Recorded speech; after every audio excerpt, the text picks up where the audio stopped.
Hello, and welcome to Ice is Slippery, an unserious podcast about hockey brought to you by 1.5 hockey fans. My name is Kate, and I'm the hockey fan. And my name is Fred. I am half a hockey fan. Good morning, Fred. How are you today? I'm good. How are you doing? I'm doing all right, thank you. Awesome. Just, it's busy around here. We're getting ready to have guests in a few weeks, so I'm trying to get ahead of the game and prepare the house a little bit. Yeah. We'll have to dismantle our podcast studio and turn it back into a guest room at some point. I guess so. Oh, yeah. We're going to have to. Oh, interesting. We're going to have to figure out our podcast schedule for that event. We certainly will. It'll be an adventure. Yeah. Although the day that we usually record our podcast, we might be in Denver going to a Stars game. Oh, that's right. We're going to be at a Star. Yeah, we're going to have to work things all around this. Maybe we'll just live stream it. No, but we'll figure something out. It's going to be an adventure. Yeah. We still have another week before then, so we'll have some time to work on that. This will possibly be my first Stars game. Possibly. Yeah. Very exciting. Very exciting. I'm mostly excited to see possibly Wedgwood. Yes, of course. I'll be wearing my Wedgwood shirt. You will, it's true. And pretending you don't know the crazy lady in the sequin jacket. Oh, yeah. I'm getting myself an Avalanche hat before we go. I'll be like, oh, she's with me, but I know. I'm sorry, guys. Yeah. No, sorry. She was dropped as a child. Yeah. I don't know. She lives here and she likes that team. I don't know. What a weirdo. Yep. Well, I guess in the meantime, let's talk about what's going on in hockey this week. Yeah, not look too far into the future. I'm excited to find out what happened in hockey this week. Yeah, you weren't really paying attention. I watched a lot of hockey, so I'm excited to talk about it, but I could not tell you what I saw. Yeah, we didn't. Yeah, we did kind of watch a lot, but it was kind of all over the place. Yeah, no. Well, I'll sort of start with some hockey news. Mm-hmm. To kick off, I figured we'd talk about the Stadium Series. Okay. The Stadium Series took place on Saturday between the Red Wings and the Blue Jackets. And if you didn't know that was happening, I don't blame you. Mm-hmm. The NHL really didn't hype it up too much, and it was going up against several other hockey games. I tried to watch it before the Flyers game started an hour later, but we put it on and then it went on commercial break for 20 minutes because a college basketball game went on too long. Yeah. And so it was just on commercial break mode forever. Yeah, it was on. I saw some people skate. They were outdoors. I was very bored, and then I moved on. Yeah, that was pretty much it. So the Blue Jackets won 5-3. ESPN still sucks at sporting events. Oh, they're the worst. News at 11. Oh, my God. Yeah. They just don't know what they're doing. No, in an alternate reality where there's not like these crazy monopolies on like broadcast rights, like I'm doing a startup and I'm going to take on ESPN and I'm going to win because I could do it better. Yeah, we only have like 11 cents and we could totally do it better. We could totally do it better. Absolutely. Yep. And Bush is not getting hired, and nor is what's his face? You mean Bucci-Grass? Yeah. No, jeez. Not Bucci. Yeah. Yeah, Bucci, not Bush. Bush is getting hired. Yeah, Bush is getting hired if he'll take our 11 cents. Yeah, I think he will. He might. He seems pretty nice. And no Kevin Weeks either. Oh, Kevin Weeks is out. He's getting the axe. Listen, I think it's just you and me and our podcast microphones, and I still think it's going to be better than anything ESPN puts together. Pretty sure it will be. I'm pretty sure. So in other news, Alex Ovechkin keeps scoring goals. Yeah, look at him go. Yeah, he had a hat trick in the Capitals' 7-3 win over the Oilers last Sunday, and then he has scored 2 more goals since then. So he is now just 11 goals away from breaking Gretzky's record. And there are 22 games left in the regular season. So, things are chugging right along. I feel like people at this point should just let him do it. Like, just be like, oops, I missed that one. Like, just let it happen. I don't think anybody has to let it happen. I think it's going to happen regardless. That's true. And I would just like to remind you that this man broke his leg in November. Yeah. He broke his leg. Yeah. And he's still out here just scoring goals like crazy. And it's hard for 55-year-olds to come back from broken legs. It's really tough. So he's very old looking. He looks so much older than me. Then you. Me. So my next category that I have is goalies have had enough. And that doesn't even have anything to do with Ovechkin, believe it or not. Yeah. On Wednesday, the Devils lost to the Avalanche 5-1. And apparently the Devils' defense just fell apart to the point that Jake Allen, who is the Devils' goalie, pulled himself out of the game. Oh, you can do that? Apparently you can. Usually you have to drag goalies out kicking and screaming. So he must have just been over it. Yeah. And in other goalie news, Ilya Sorokin was credited with a goalie goal yesterday. That's true. I saw that. That was fun. He was not like super psyched about that one, but he's happy to have it. You could tell. Yeah, no, he thought it was pretty funny. Yeah. It happened because he was the last Ranger player to touch the puck before Nashville did Nashville things, and Stamkos accidentally scored an own goal. God, that was Stamkos scoring. Yeah. Who missed the pass from Stamkos? Do we know? I can't remember. I wasn't paying very close attention. Doesn't really matter. God, what a terrible team. In my notes here, I have true clown behavior. Yeah, true clown. Yeah. Just like true crime, but true clown. True clown. I can't believe that at the beginning of the season, we were talking about how good Nashville was going to be. They were going to be my team. They were going to be your team. They were going to be my team. I was like, on paper, look at this. I'm going to win and I'm going to look so smart. And then I didn't. I couldn't get behind their colors. Yeah, really, that uniform color just saved you. Like, I say as you're wearing a bright yellow shirt right now. Yeah, true. This one supports wildfires in Los Angeles, whereas... I mean, it supports like efforts to help wildfire victims. It doesn't support wildfire. Yeah. No, this was not one to start up fires. Yeah, this isn't a pro-fire shirt. No, this is an anti-fire shirt.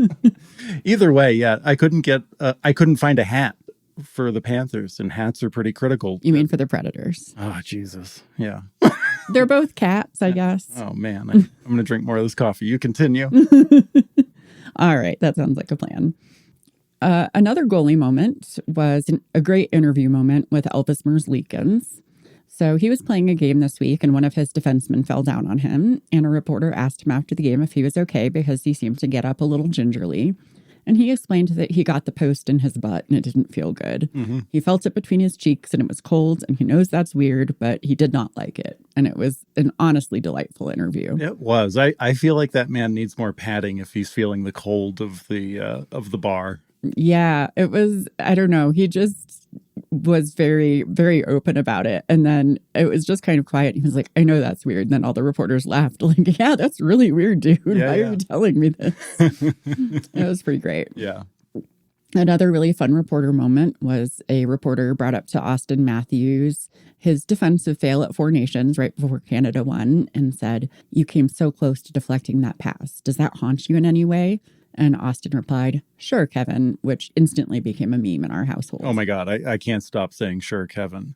About everything. I mean, I said "sure, Kevin" to Kevin Weeks, some bullshit idea he was, saying during hockey night in Canada that we had to watch. And I was just like, "Sure, Kevin." You didn't even realize you were talking to somebody named Kevin. I didn't. I was just like, "Sure, Kevin." That's what's going on. And I just love all the Austin Matthews memes from this year. Yeah. It's me, Austin. It's me, Austin. And then sure, him with the goalie stick, and then "sure, Kevin." Holy smokes. The man's on fire. I don't really know how he's doing hockey-wise, but when it comes to memes, his game is on point. Yeah. I just need more I just need more Matthews memes. More Matthews memes coming right up.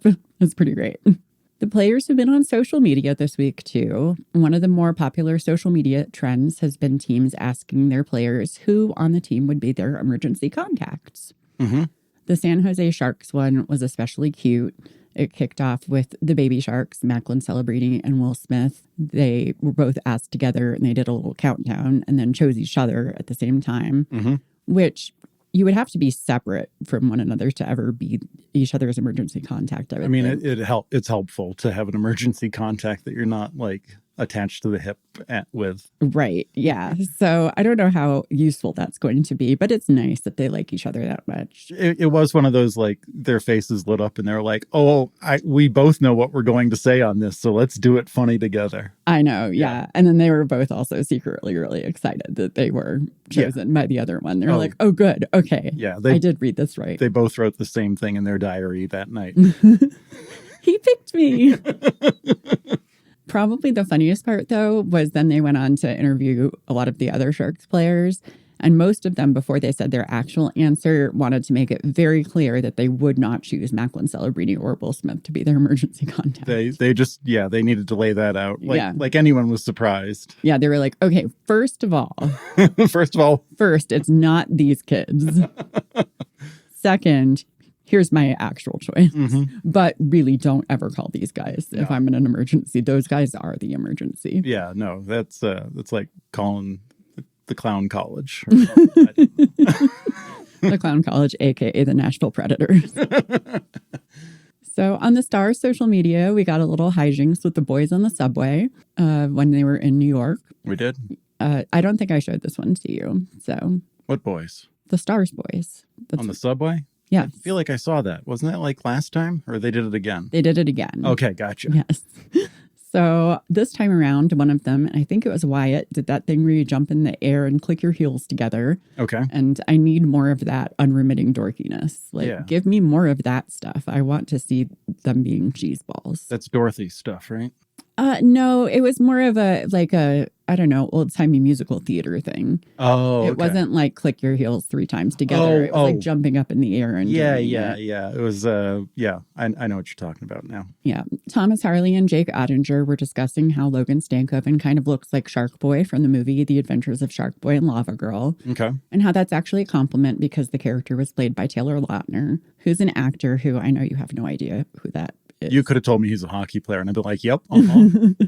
Anyway, I'll have to show it to you later because Wyatt piped up with, I've actually heard I look like Taylor Lautner, to which Jake immediately replied, you do not look like Taylor Lautner, which I stand with Jake on this one. He does not. And then meanwhile, poor Maverick Bork is over there just trying to understand how subways were built. Yeah. He's just like, I'm underground. How is this happening? At one point, the Starsman just captured it, like long conversation about history and engineering. Yep. And I'm like, oh man, I really want to hear what Jake Ottinger and Thomas Harley have to say about history and engineering and how much of it is correct and how much of it is bullshit. Yeah, who knows? With them, I mean, Thomas Harley is 97 years old, so he probably is around for like the building of some of these things. Probably. Yeah. Yeah. Could be. And then in further social media news, on Friday night, Scott Lawton of the Flyers posted a picture of himself at a long table with a bunch of people, including Travis Konechny and Eric Johnson. And the photo was clearly meant to be evocative of the Last Supper. And so the internet, of course, erupted into speculation. Yes. There are always rumors about Lawton around this time of year. You know, the trade deadline's coming up in about a week. Yep. And a lot of people are like, you should trade him. And, you know, it's just extra loud this time. People can't stand Lawton. They don't like him. They're stupid. They don't like anything he brings. I think he's great. I love him. I hope he stays since he's been there the whole time. You might as well just keep him. I know Torch says don't fall in love or whatever. Tough skin. Like, that's fine. Like, I'm not in love. Just let the guy. I am in love. Oh, well, yeah. I'm in love with lots. Yeah. Let's keep him. Let's just let him stay. He's a nice boy. He's fine. He's fine. He's good. He'll I don't know. He Yeah. does good stuff. But yeah, I guess we're coming up to that time of the season, which I guess is somewhat exciting this year for me. Yeah, it's weird. We can talk about that in a minute. Yeah. Basically, though, I guess Lawton and TK and Eric Johnson took the trainers out to dinner, and EJ was kind of teasing him and being like, oh, it's your last dinner on the road with us because of all the trade rumors. Mm-hmm. So they thought it would be really funny to do that picture and put it online. It's amazing. Yeah. They asked him about it, and he said, it was a little bit of fun and probably went a little more viral than I thought it would be. Yep. And then they asked Torts about it too, and he thought it was hilarious. He said he was sure that Danny and Jonesy were fielding a lot of phone calls from, quote, you knuckleheads buying into it, meeting the media. Yeah. And he also said, I thought it was fantastic. That's hockey right there. Yeah. Which is true. It's just taking something that's like, you know, kind of serious in a bar and just making it into a big joke. And it was a really great picture too. Yeah. Well, I guess we'll see what happens with him because it does feel like he's going this year. It really does. I don't know, man. Like, I feel like the cost that they want for him, I don't know if anybody's going to pay, but we'll see. I don't know. We'll find out. Yeah. The deadline is coming. I think it's Friday? So yeah, it's coming up Friday. Yep. And I was hoping in yesterday's Flyers game that he would just have like the hat trick and all the stuff like he did last time. There was like, whenever he got that like goal, there was like rumors about him sucking or something. I can't remember. I think there was a lot of buzz about him sucking, and then there was the Red Wings game when he got 4 goals. Right. Yeah, exactly. It was like there was a hype fest around him being terrible, and then he got 4 goals. So I was hoping for that again last night, but he didn't look good anyway. Well, he brings a lot. He does. It's not always just the on ice stuff. Absolutely. I agree. And he does do well on the ice a lot of the time. But yeah, I noticed how not well he was doing last night, which bummed me out. I was like, no, do better. He did do some good stuff too, though. I know. Not enough. It's not all bad. Yeah. I don't know. I'm getting a little nervous about the trade deadline at this point, specifically for the Stars. Yeah, I was going to say. There's not a lot out there right now on defense. Nope. And the people who were out there I didn't really like, but they are now getting snatched up. So on the one hand, I'm like, yay, we don't have to have them, but boo, who are we going to get? Boo, we don't have them either. Yeah. I mean, I didn't want like Dumbo part 2, but like, ooh. I mean, Dumbo's doing part 2 on his own. So you don't need another Dumbo. He's taking care of it himself. He's his own sequel of badness. It's an issue.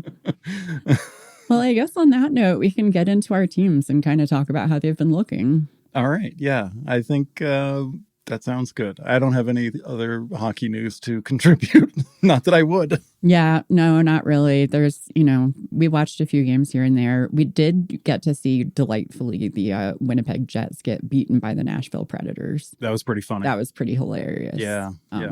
Just because the Winnipeg Jets are winning by a large margin, beating all of the other teams. Yeah. Particularly the Stars. Yep. So there was that. I also watched a chunk of PWHL as well. No full game, though. We did the full game that one day last week, but saw a couple overtimes, a couple things here and there. Still very much enjoy it. So anyway, it's growing on me. Yeah, no, it's fun. It's just a matter of trying to figure out how to work it into the schedule with all of the other teams I'm following. Oh, yeah. I'm not going to work it into my schedule. So you barely have a schedule. I see it on sometimes when I flip onto YouTube and I'm like, oh, let me watch. And I'll watch 15 minutes of it and then I'll just get distracted. Yeah. Which is pretty much your MO for most of life. Yeah. I don't have you driving the bus. So I just wander off the bus at times. Exactly. You didn't even know a bus was coming. Nope. All right. Well, on that note, let's go ahead and talk about the Flyers. So on Tuesday, the Penguins came and played at Wells Fargo Arena, played the Flyers. Mm-hmm.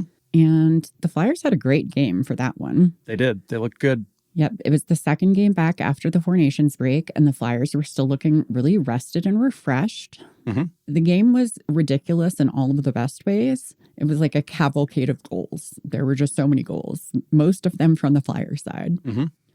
In the first period, you had one from Ristolainen and one from Cates. Yep. Cates crushing it. Oh, my God. So good. Cates is the feel-good story of this season. He absolutely is. He's really, really great. Yep.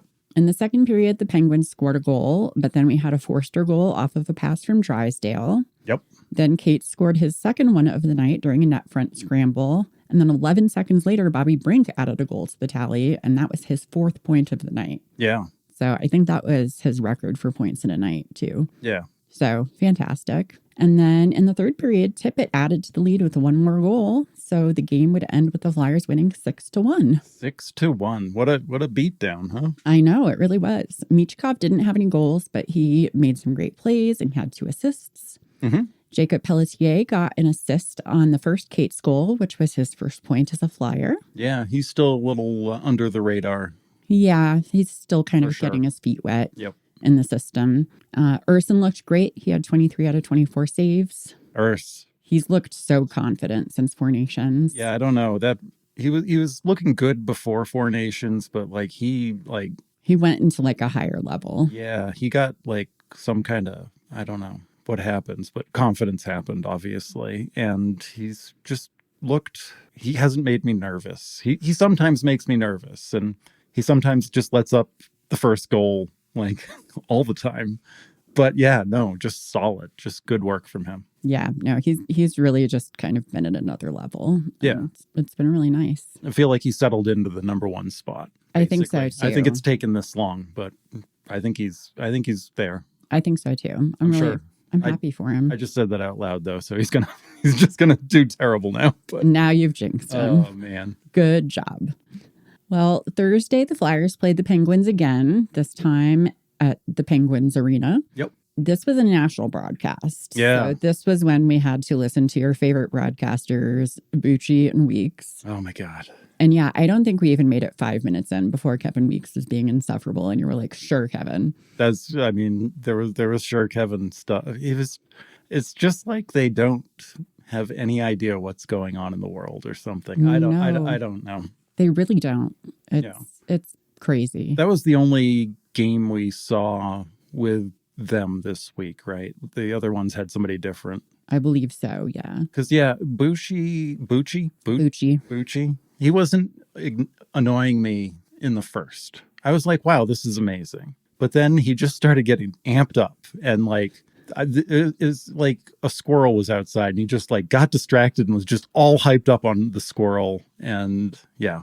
At one point you said it seems like his extended release cocaine was kicking in. My God. Yeah. I was like, this is great. He's not bothering me. Kevin's out of control, but like he doesn't talk as much. So like, this is great. And by the second I was like, oh boy, here it comes. The guy's just getting hyped up on storylines that he's inventing that aren't happening.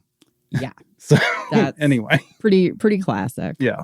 So the Penguins had lost their prior 3 games, 2 of them by fairly large margins. Yep. So they kind of came into this game with a chip on their shoulder.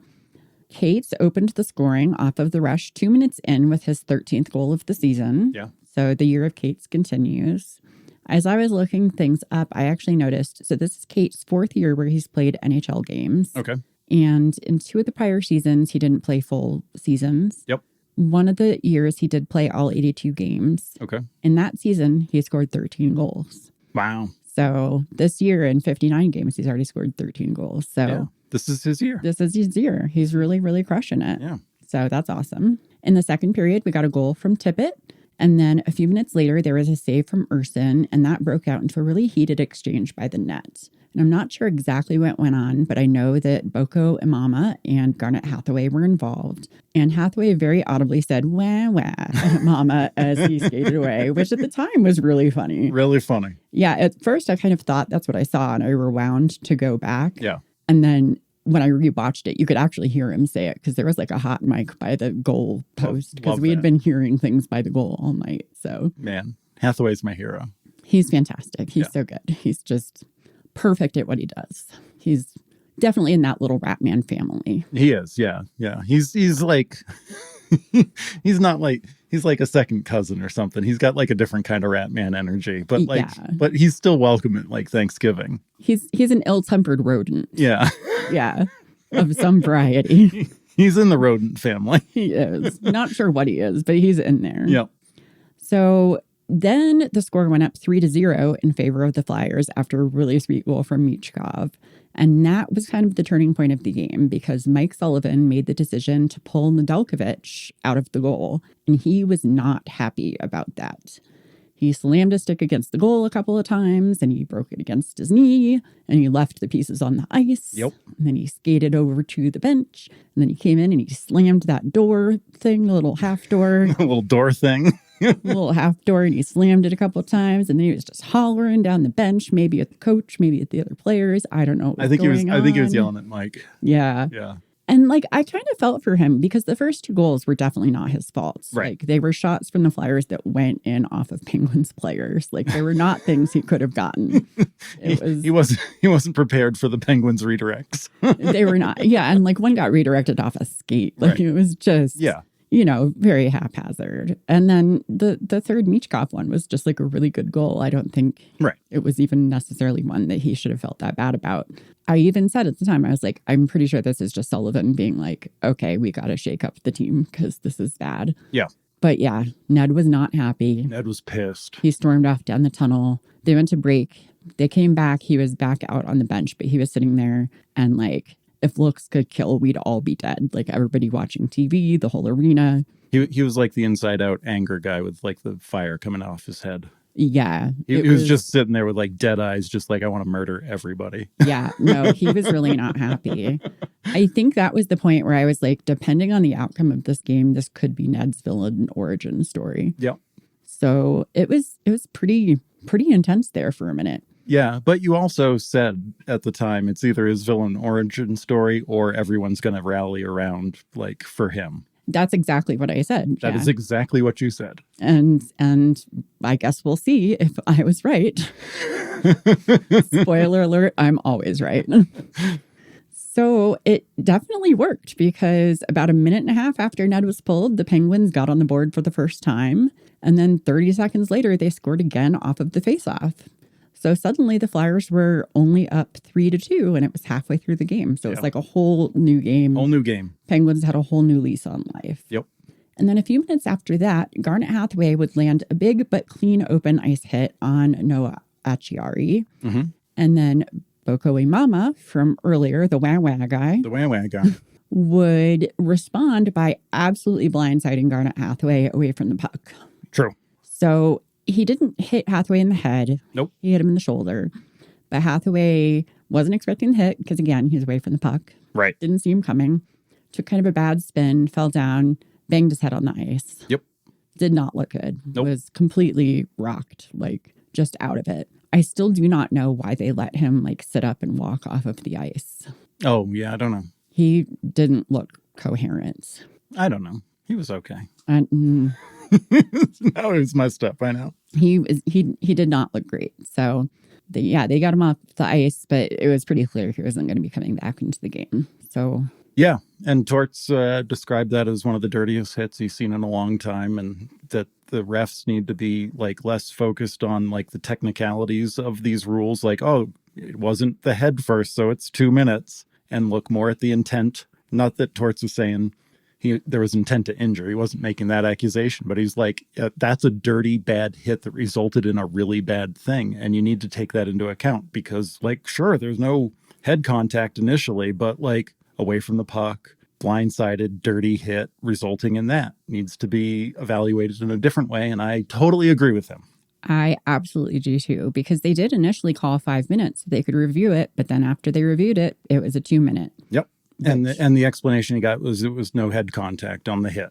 And he's like, yeah, I understand that. But the puck was nowhere near him. But that was a dirty blindside hit. Exactly. It was a dirty hit. Anyway, Torts is pissed. Yeah. So was everybody. I was too. Yeah. And you know, I usually want like at worst, I'm like, I hope they step on a Lego. Yeah, no, you're like a pacifist. Right. But I was like, I hope they cut his brakes later in the parking lot. Yeah. Like, you were bloodthirsty.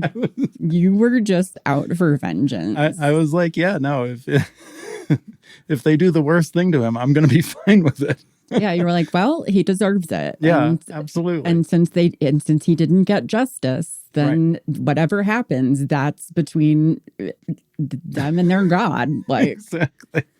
It was eye-opening because I'm obviously invested in Hathaway. I love that guy. So seeing him get messed up like that, I'm like, all right, war. Yeah, you're like, we ride at dawn. Exactly. Let's go. Like you kind of got where I was coming from with Bischel the other day. Yeah. No, totally. Yeah. I totally get it. And I mean, I love Bischel too. I didn't see the hit as dirty as everybody else saw it, which some people also agree with me. But either way, yeah. You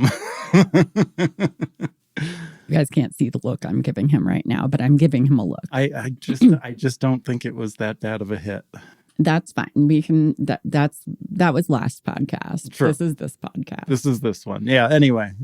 So Imama did get 2 minutes. Yes. And Michkov scored on the power play. He sure did. So that was really good. And then I think that was it for the Flyers, though. I don't think that the Flyers scored anymore after that. Nope. So the Penguins did score again. And eventually the game ended at 4-4. So it had to go into overtime. And then the Penguins pulled out the win, which was unfortunate. But the Flyers did get a point. Yeah, I feel like it was a good win for both teams. Like the Flyers won sort of and got a point or whatever. Torts was happy with the way they played. And the Penguins, they got out of their losing streak. Yeah. They didn't get absolutely destroyed. No. So yeah, it was fun to watch. except for, the really brutal hit. Well, yeah, after you get past that and the desire to murder people, like, yeah. I mean, I'm not worried about getting past the desire to murder people. Like, that's kind of always in me. Oh, no, not mine. Why do you think I'm a hockey fan? Mine's gone now. I just want everyone to step on Legos again. All right. Well, it was fun while it lasted. Yeah. Now you know what it's like to live in my head, though. Yeah. Well, Saturday, the Flyers went to Winnipeg to play the Jets. Yep. And going in, this one felt like maybe one that the Flyers were kind of prepared to lose. I think they're prepared to lose every game, but yes. Well, this one, they gave Sam Ersson the night off. Yes. Entirely. Mm-hmm. They started Fedotov. They did. And they had Kolosov backing Oh, that's up. right. It was an entire night off. It's like you don't even have to dress up. Like, just go chill. Yeah, you can be in the hotel room, like whatever. You're cool. Did he even travel or no? He might not have even traveled. I didn't see him. I'm not sure. Anyway. I mean, he might have because if he traveled with them to go to the Penguins game, he might have continued traveling to Winnipeg. Who knows? I mean, he did travel to go to the Penguins game because he was in the net for that one. He definitely traveled for that one. Right. But I don't know what their travel plans are like. Yeah, either way, Kolosov. Yeah, I didn't realize that was the case until like the game was over and they were doing the hug line and I saw like this swooshy hair from a goalie and I was like, wait a second, that's not Urson. Yeah, nope. That was Fedotov starting, Kolosov backing him up. And so going up against the number one team in the league with a backup goalie who had not won a game since November 29th kind of felt a little bit like waving a white flag. Right. And he's played like 6 games or something. Like not a lot. But instead it was very sort of call an ambulance, but not for me. So that was pretty exciting. Yeah. The Flyers actually looked fantastic in the first period. They looked good. They were totally dominating on offense. They were playing their game. Yeah. Yeah. Just way out shooting the Jets. Which they definitely needed to do. For sure. The announcers even said that at one point. Yep. Like, when you're going up against Hellebuck, you just have to keep shooting the puck at him. Keep shooting it. If you want any chance of one getting by. Yep. And then try to keep as many shots away from your goalie as possible, especially when your goalie is Fedotov, right? Who is still a little shaky at times. I mean, yeah, he's developing. He's developing. He's going through some things. So even with the Flyers really out shooting the Jets, Mark Scheifele managed to score a goal in the first period. Yep. I think it's really funny that Mark Scheifele doesn't swear, but his last name kind of sounds like a word you would say instead of a swear word, like Scheifele. Scheifele. So yeah, I don't know. It's just a great exasperated word. Yeah. Yeah. He Scheifele. Scheifele. In the second period, Noah Cates passed the puck to Jamie Drysdale as he skated up the middle, and then he had approximately an hour and a half to shoot the puck. Yeah, he turned around, got set up, like... Did a little shimmy shake. Turned around again. Stretched his arms. Touched his toes. Yep. Took a little nap. Yep. Had a snack. Yep. And then he got a goal. Yeah. It was great. No, he had so much time. He did. And like we mentioned that, and I feel like you said what Tort said later, is like he didn't even, it seemed like he was shocked to have that much space and room to like hang out. Yeah. He was like, is the game still happening? Was there a whistle that I missed? Like, what? Why is nobody coming for me? Why am I standing right here with the puck? And everybody's just standing like far away, just looking at me in a prime scoring position. Yeah, it must have been like a dream, like a showing up to school without your clothes on, but instead you have the puck. And he's like, "Am I wearing my uniform? What's happening?" So, but he scored it and got them all tied up, which was great. Yeah. Both goalies had some really great saves, which is no surprise from Hellebuck, but from Fedotov, that's great. And he, in particular, had some really outstanding ones. He looked fine. He looked really good. No, he did. He looked better than fine. There was one he had where that long leg of his really came in handy. Yeah, yeah. That was just fantastic. And for him, too, at the beginning of the game, I said, I just hope that he stays in the net. Because, like, he gets out of that net and he's real into puck handling, which they kind of talked about in the post game. And boy, does it make me nervous because he just seems like a deer in the headlights out there. He didn't have that go on, which was awesome. And he did play the puck up to, like, the opposite blue line and tried to spring someone. And it was great. And he's like, yeah, I like to help the defense. He's like, they were helping me, so I wanted to help them.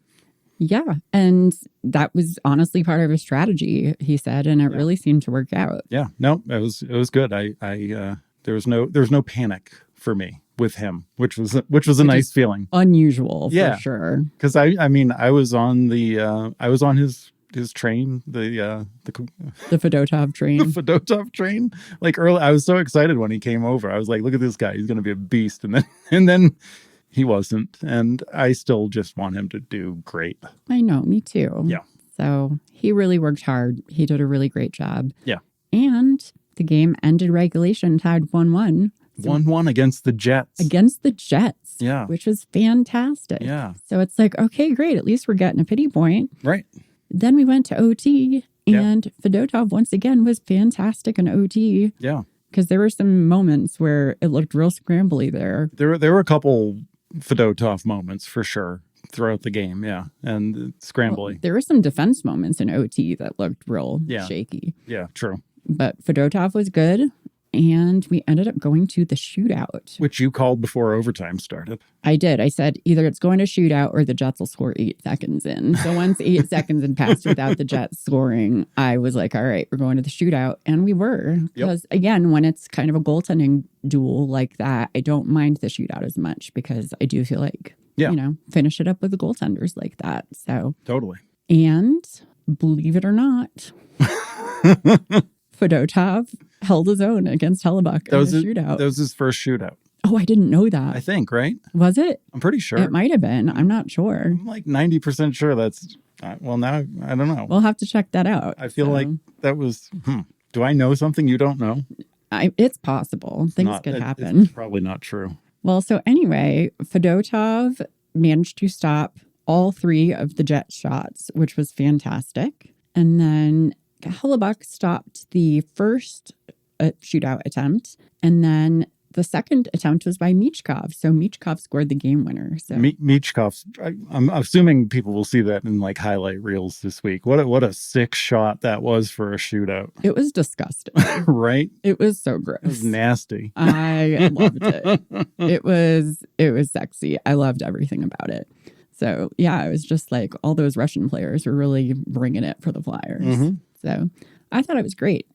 And just to confirm, Fedotov did get the special boy belt at the end of the night. Yep. I saw the clip on Instagram this morning. Bobby Brink handed it to him and went in for a hug, and it just highlighted how ridiculously large Fedotov is. Bobby Brink is 5'9", and Fedotov is 6'8". And Bobby Brink may not have had his skates on anymore, and Fedotov may have still had his skates on. Oh my God. So I got to track that down, I guess. It was pretty funny. That is funny. Yeah. Did you have any luck seeing if that was Fedotov's first shootout? No, I don't know how to Google things that fast. Okay, that's fine. We can look it up later. But it may have been either way. It was great for him to have that I don't know, confidence boost and to see him play well. It felt to me like he's been putting in the work not on the games or not off the ice. Yeah, not because he's been practicing on the ice, but off the out of the games. Yeah, just I don't know. He's been obviously he looked a lot tighter. He looked a lot more confident. He looked like he was getting set up in the. I mean, Bush was saying too, like he was in the right spot at the top of the crease, like cutting down angles. So good for him. A lot less flaily than he used to be. Yeah. He did have one save where everyone's like, oh man, save of the year candidate. And then when they rewatched it, they're like, oh, he already had that. And then he just sort of like dove forward to be dramatic. I saw that like when it happened. Jim was like, what an epic save. I was like, was it? I was like, he fell forward after he caught it. Okay. And then they replayed it and Jim was like, yeah, interesting. That was pretty funny. Yeah. So that was the Flyers this week. They won 2 out of 3. Yeah. One game they slaughtered the Penguins. The other game was a close loss against the Penguins. And then the other one was a very close win against the best team in the league right now. So really proud of them. Yeah, they're going for that playoff thing. They're not out of it. So more power to them. Yeah. I think those guys need some first round knockout experience. I think so too. Yeah. I know people are like, no, they should tank and get high draft picks. They have plenty of high draft picks right now. Yep. Danny Briere's done a really great job of getting those in trades and things like that. And I think at this point, some of those guys have been around for a while and don't have any playoff experience. And I think at this point, that's going to be really valuable for them. So yeah, totally agree. Yeah, get them to the first round. Like, even if they get swept, just give them that experience. Yep. Give them something to reach for next year again. Yeah. And I was going to say too, Bobby Brink, we've been seeing a lot more Bobby Brink. He just reminds me of like a character from like Dazed and Confused, like in the 70s with like a muscle car or something. He's just got this kind of weird vibe to him that I just don't understand. Yeah, no, there is something kind of charmingly old fashioned about him or something. Right. Yeah, I don't know. I kind of get that. So it's pretty fun. Mm-hmm. All right. Go Flyers. Go Flyers. All right. So let's move on to the Stars. So on Sunday, the Stars played the Islanders. Oh, boy. We love the Islanders. One of our favorite teams to watch. We don't find them boring at all. No, they're a little more exciting now, but God, I don't know. Yeah, anyway. Yeah. Well, the game started out really strong because we didn't get scored on in the first minute. Love that. Yeah, that's pretty great. In fact, we opened the scoring just 2 minutes in with Sam Steele cleaning up a rebound, which is great. The Islanders tied it up in the second period, but Robo got us back in the lead, lurking in front of the net until a puck got through to him. But then in classic Dallas Stars fashion, we let them tie it up 7 seconds later right off of the faceoff. You know us, just can't. No, yeah. Get out of our own way. It was no fun to like have a big lead for more than 30 seconds. Yeah, no, we just want to be on even ground with everybody. Yeah. We're just happy when everybody's. We just want everybody to have a good time and get a participation trophy. Was this a Nottinger or an Ottinger game? This was an Ottinger game. Gotcha. The game before that was an Ottinger game because we also played on Saturday. So this was the second half of the back-to-back. That's right. This was the back-to-back. Okay. Yep. So this is the game we were referencing earlier where while the game was tied, my sweet baby freight train, Leon Bischel, took a gnarly hit from Casey Kazikis. Oh, that was this week? Yeah, that wasn't last week? No. Oh, man. I know. My time-space continuum's not for everybody. Your space-time continuum has always been pretty questionable. Yeah. Let's be real. So yeah, he took a gnarly hit from Casey Kazikis and went down. And when he went down, Matt Dumba fought for his honor. Yes. Absolutely got his ass handed to him. Yes. But good for him for standing up for our little guy, our big little guy. Our big little guy. The little guy stood up for the big guy. The little guy stood up for the big little guy. So the refs called a 5-minute major, and upon review, they actually kept it at 5 minutes and handed Kazikis a match penalty, which meant he was out of the game. Yeah. This was controversial, even in our house. Yeah.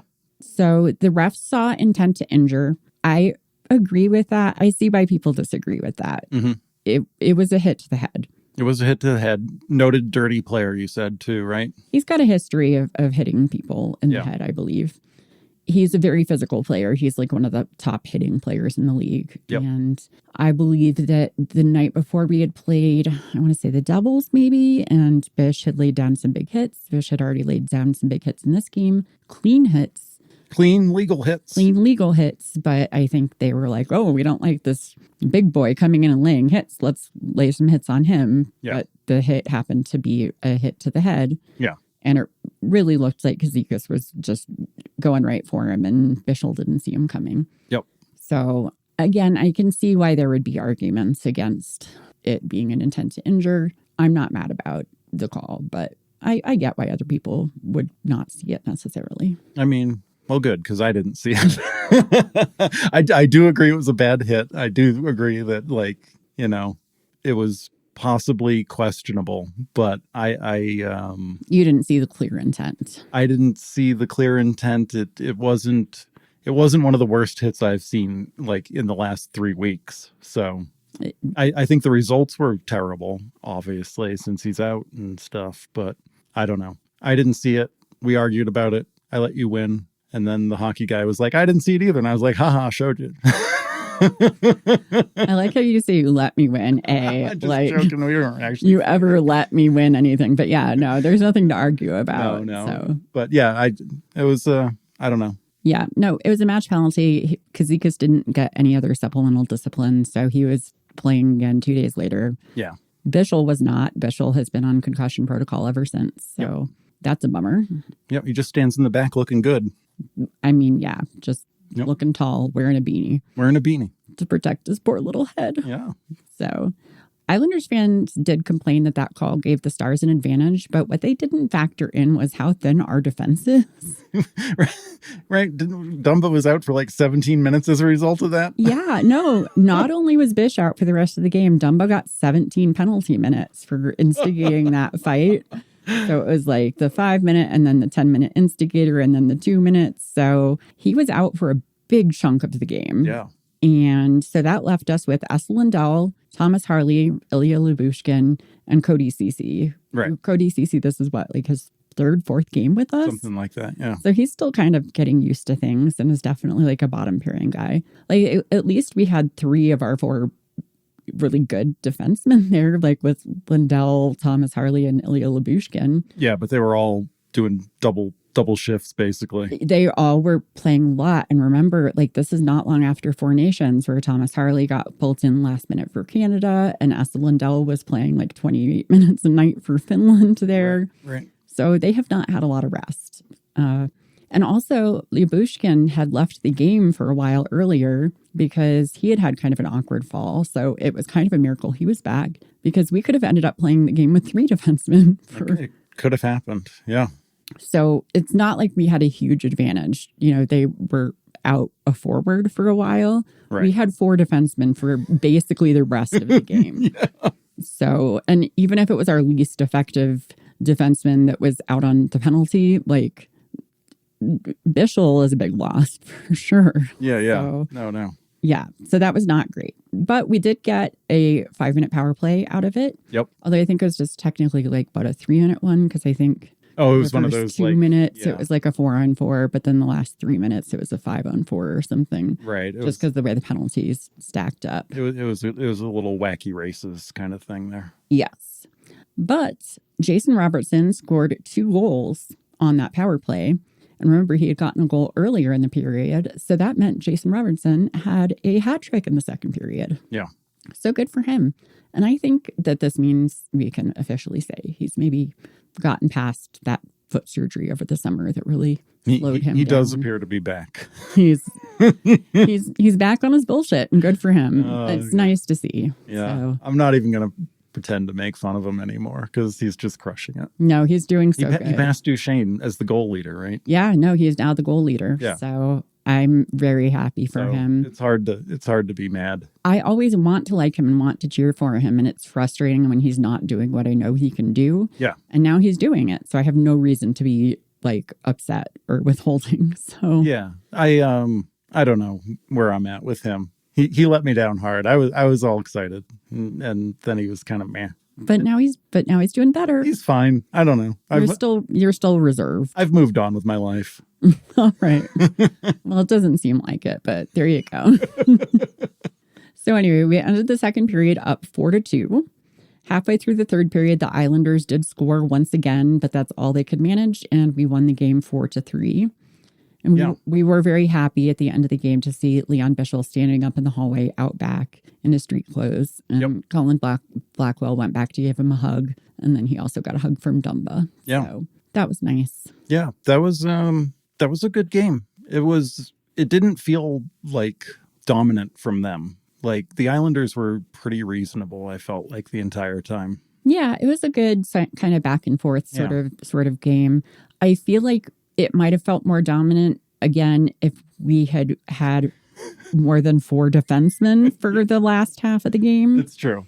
So I think we did very well considering. They did well playing with duct tape and Band-Aids. Yeah, exactly. So, but again, this is why going back to our trade deadline talk, I'm very concerned about our lack of defense. Yeah. Because at that point, like, you know, who else do we have? We had Brendan Smith, who was sat out for that game. Like, that's it. That's all we've got.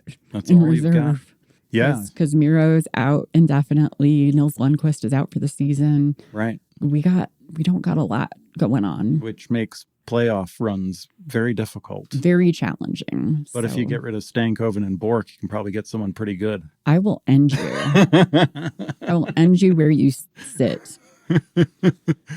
Yeah, no, I'm getting really, really tired of all of the online speculation about everyone being like, oh, you can have our really crappy aging defenseman, and all we'll need is Bork and Stankoven. Like, suck it, you armchair GM. Yeah. You could never. My God, but crazy things could happen this week. This could be a rough week for you. It could be. Yeah. I hope it's not. Me too. I hope we get Rasmus Ristolainen for a first round pick in 2026. There we go. That's it. That's all I want. Man, yeah. Risto would be great. Yeah. That'd be a great man. If the Flyers let him go, they're making a big mistake. Anyway, that's all I want. So all right. Well, we'll move on to Tuesday, where the Stars played the Blue Jackets. Yep. Now, keep in mind, this is the same day that the Flyers were absolutely burying the Penguins 6-1. Yeah. So from the get-go, you could tell this was going to be one of those games. Yep. With the Stars. You sometimes say that at the beginning of a game. I go, oh, it's going to be one of those games. I have it written down in my notes, and it's capitalized, those games. Those games. So Kirill Marchenko scored 30 seconds into the game on the second shot of the game. Yep. Clearly revenge on us for catching the puck to the face curse. Oh, right. He was rocking the Marchment. He was rocking the Marchment Franken helmet thing. Franken visor. Yep. Because he had his jaw fractured playing us when he caught a puck to the face while he was sitting on the bench. He's not happy about that. Yeah. Stars and Stars adjacent people get pucks to the face. It's just a thing that happens. You got to watch your face if you're near the Stars. Exactly. So then 5 minutes later, Matthew Olivier scored a goal. And that was the point where I started threatening to turn to the Flyers games because they were scoring goals and having a sexy time, and we were not. But halfway through the second, Jamie Benn did get us on the board, shoving a puck home after getting a really clever pass from Wyatt Johnston. Mm-hmm. So, I stuck with it. Yeah. Or that was halfway through the first period. I wasn't going to let us switch. No, you were like, no, you can do this. Hang in there. Yeah, it was like the first period. Like, that's not even the hockey game yet. That's just like the introduction and the preamble. Basically, I was like, if we don't score by the end of the first period, I'm switching the channel. But Jamie Benn was like, oh, I heard that. he said, wait a second, Kate's unhappy. Kate, our biggest fan, is unhappy. Let's fix this. So then the second period felt like deja vu because Marchenko again scored very quickly into the period. Yeah. And then Ivan Provorov scored. So then at that point, the score was 4-1 in favor of the Blue Jackets. So things were looking really dire. Mm-hmm. But then less than a minute later, we got one back with a goal from Roope Hintz, who is not the same person as Miro Heiskanen. No, two different dudes. Yep. I know that's confusing for you. So I mean, they look very different. They do. Yeah. One's a forward, one plays defense. Yeah, no, there's nothing similar about them. They're both Finnish. That's all we got. Okay, there is something similar about them. Yeah, but you just can't keep them straight in your head. I mean, those are hard names. I guess. So Esa Lindell got sent to the box, which was nerve-wracking because he's our best penalty killer. He is. But we made it through that unscathed. Mm-hmm.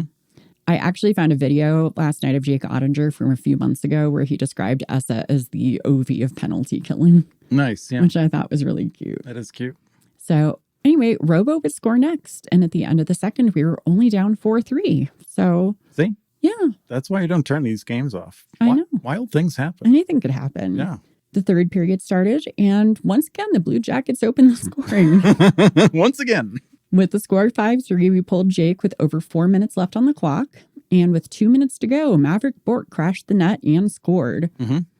And then we were like under a minute left and we were really making a push. And then somewhat controversially, icing was waved off against the Blue Jackets. Yeah. And we were kind of slowed up because I think we thought it was going to be an icing call and it wasn't. And then that caused the Blue Jackets to score another goal. And that pretty much sealed the deal.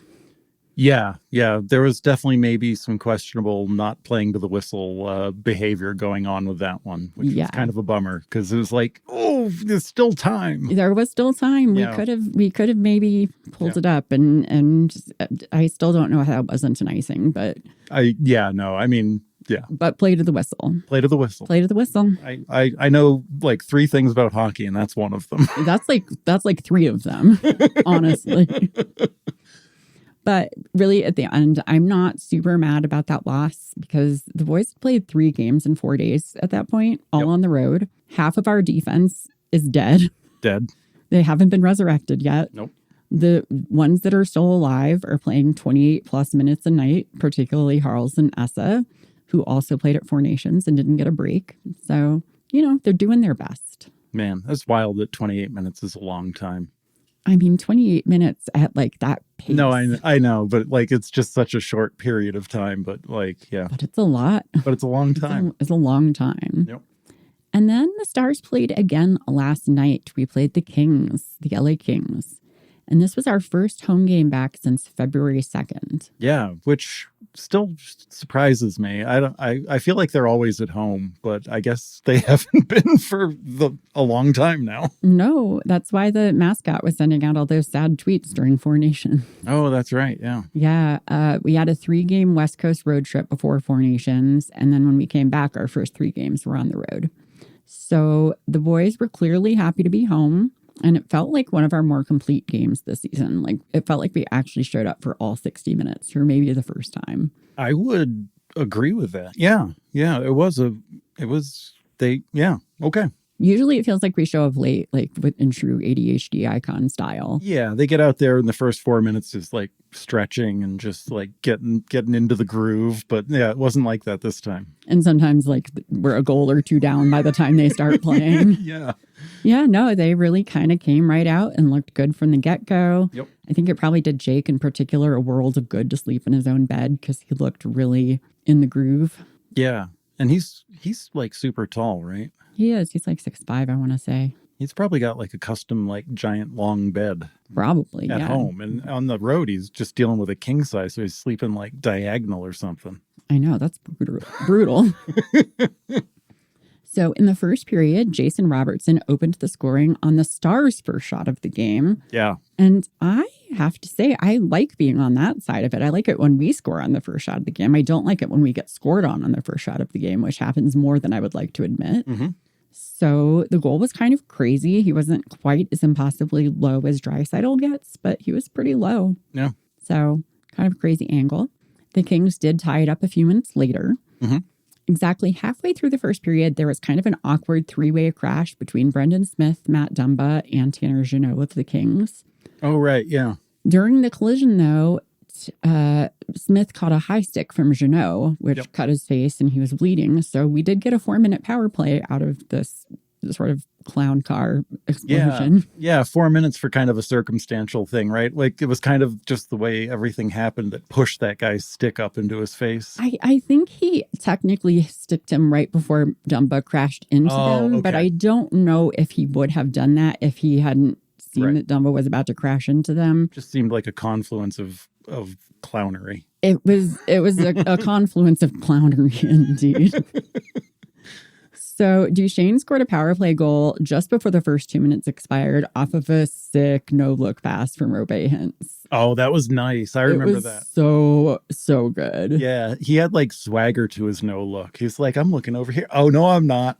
He was feeling himself and like you could tell and he deserved to be. Like it was hot. It was great.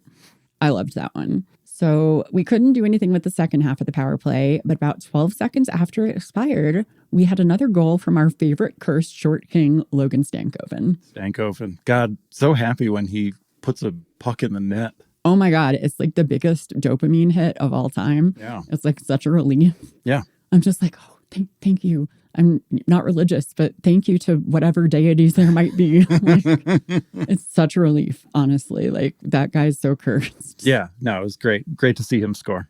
I did notice on the Victory Plus replay that the assists were credited to Lindell with one L at the end and then Steele with an E at the end. Interesting. That's not how you spell either of their names. So I guess we've got some more new players on the Stars. Oh, that is interesting. Courtesy of Victory Plus. And Stankoven was healthy scratch the previous game or one of these games this week, I think 2 games earlier, I want to say. So, yeah that's... Yikes, right? Yeah, that's not ideal. But, maybe you that's thought what he maybe needed. he was getting traded. I was really worried. I was like, please don't let this be being held out for a trade. Yeah. Like, I was really paranoid. But thank goodness Jim Nill kept to his word and has not traded any of our babies. Yeah. Yet it's going to be a long week for Kate. Yeah. I'm gonna be real anxious. So we ended the first period up 3-1, which was great. Love that. And then in the second period, we went on the power play, and Wyatt Johnston scored a tip-in goal off of an assist from Harley that Pavelski would have been proud of. Mm-hmm. Like, it was great. He kind of jumped up in the air, too, to make sure he wasn't interfering with the goaltender. Yeah. Almost fell down coming back down, but managed to right himself. So it was awesome. Love it. King scored it again that period, but we were still up 4-2 at the end of the second. Mm-hmm. And then in the third period, guess who scored again? I can't because I have no idea, even though we just watched this game. It was Logan Stankoven. Oh, that's right. Yeah. Yeah. Razor described him as an evil mosquito around the net. Yeah. And he wasn't wrong. He was really kind of buzzing around up there. Both of his goals were, cleaned up rebounds, but he wasn't just like jamming the puck in. Like, it was still some pretty nice, deft stick handling in both cases. So it was really nice. I didn't hear him say that, but I would have said he's not a mosquito. He's more like a horsefly. I could see that. Horseflies are just persistent. Yeah, they are. Like, and you can't just like smack them away like a mosquito. No. Yeah, you can't just blow real hard and it's like launched into space. No. Anyway. Mm-mm. No, yeah, I can definitely see him being a horsefly. So then to cap it all off, Sam Steele scored a sexy shorthanded goal. And that started with Ilya Lyubushkin, who looked awesome all night. Mm-hmm. He broke up a pass at the end of the ice. Yeah. And that sort of got the puck out to the middle, and Steele saw it come out and just started hauling ass and went on a breakaway and then just did a nice little backhand top shelf right into the net on the breakaway. And it was really hot. It was great. This was the game of all the backhands. I think Razor was saying, yeah. This is the story of the night of backhands, which are apparently tough for goalies when it's just straight off a backhand. Yeah, I think there were like 3 backhands or something. So It was really awesome. It was a really, really nice goal. And it was a great way to cap off the game, which we ended up winning 6-2. Yeah. I don't know. I didn't have confidence at various points in time. I was like, oh boy, these LA Kings are going to get it together. They seemed like they could get it together, but I guess they're terrible on the road. And they were just like, nah, let's not get it together. So I don't know, man. I felt confident the whole game. This was like the most solidly confident I felt in the Stars all season. I felt confident in them. Okay. But I still thought the Kings were going to like... You still thought that they I didn't think it was going to be a through. 6-2. I thought it'd maybe be like a tighter game. 4-3 or something like that. Yeah. No, I just felt like the Stars really showed up. They were there. They were dialed in. They were there from start to finish. They were. They didn't take a period off. No. There was none of the laziness that sometimes... The Sleepiness, yeah. Yeah, they didn't get tired. They didn't start tired and they didn't get tired during the game. And I think I mentioned this too, like their board work and like defense just felt confident and solid. Yeah. I never worried like for puck battles or like what's going to, like a Flyers puck battle, I panic. I'm like, oh boy, here we go. Yeah. But yeah, they just, they held it together. No, they did really, really well. I was really proud of them. Yep. And I know I've been a little hard on the Stars sometimes this season. I think it's just because my expectations are so high. I'm being that parent that I never wanted to be, where it's like, why did you get a B+? I wanted you to have an A. Right. Yeah. Which is not realistic all the time. No.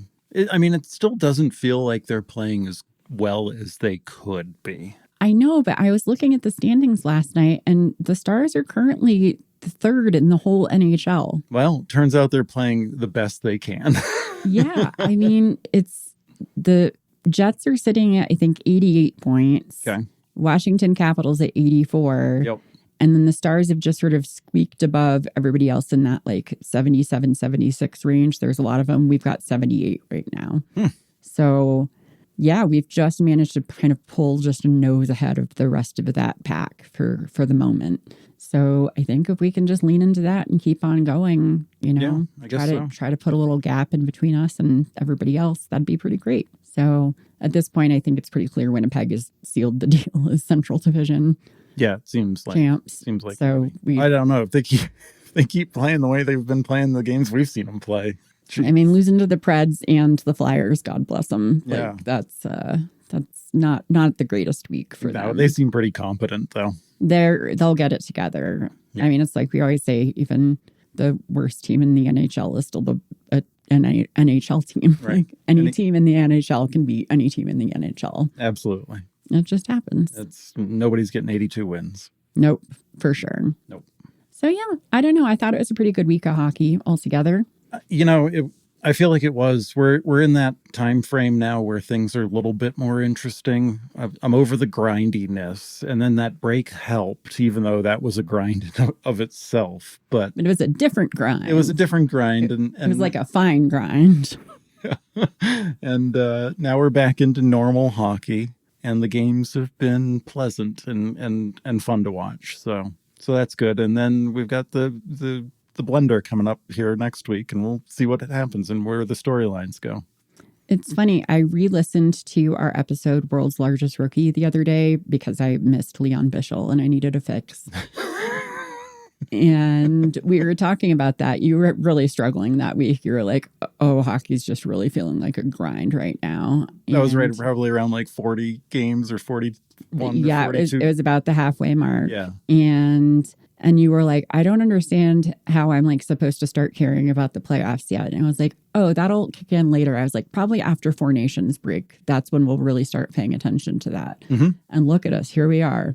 We're in the upswing. And I know where we are in the standings. So, yeah, I guess this is the time. It's the natural progression. I mean, this past week, I think was the first time I've heard Torts like acknowledge that he knows where they are in the standings. Yes. Like, I don't even know if he did that last year, like towards the end of their run. He was like, I don't know where we are.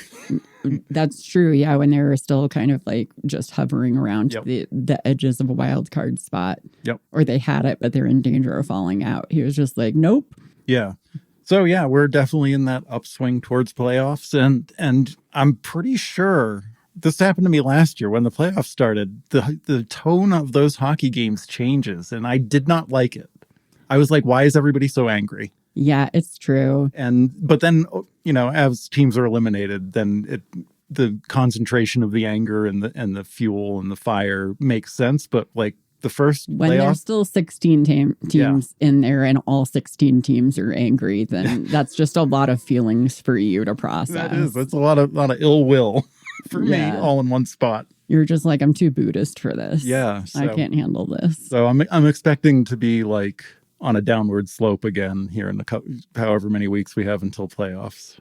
Well, I hope we can get through it together. I do. Maybe it'll be better this year now that you know what to expect. Maybe. Probably not. Probably not. And with that, I'm going to call that the end of regulation for this week's episode of Ice is Slippery. You can find us on Tumblr, Blue Sky, TikTok, and Instagram at IceIsSlipperyPod. You can also email us at IceIsSlipperyPod@gmail.com, where we would love to get suggestions for optional activities and hear your hockey hot takes. Until next week, stay out of the penalty box.